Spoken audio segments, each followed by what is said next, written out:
रुको रुको ऐसे नहीं जरूर से दिखाता हो আজি ওলালো কাৰ্বি আংলঙৰ লাংভুকলৈ বুলি November and February during this period the waterfall is in full ফ্ল' ঘন জংঘলৰ কোলাত পাহাৰৰ বুকুৰে বৈ অহা শীতল পানীৰ ধাৰাই গঢ়ি তুলিছে এই মনোমোহা জলপ্ৰপাত ই এটা কেৱল নাম নহয় ই এটা অনুভৱ পাহাৰৰ বুকুত সেউজীয়া গছৰ মাজৰ পৰা উজ্জ্বলিত এটি সূত্ৰ জলৰ ঢৌ যেন মনক আকৰ্ষণ কৰে পানীখিনি পাহাৰৰ পৰা ওলাই গৰ্জন কৰে যেন স্বভাৱতে এটা সংগীতৰ সুৰ বাজি আছে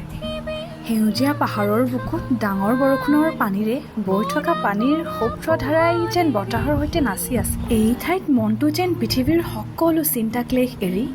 প্ৰকৃতিত বিলীন হৈ পৰে ঠাণ্ডা বতাহে শীতল স্পৰ্শ দিয়ে আজিৰ লাংভুকো ইমানেই দেৰি আইছ এতিয়া ঘৰলৈহে যাওঁ আৰু বাই বাই শেষলৈকে চোৱাৰ বাবে সকলোকে ধন্যবাদ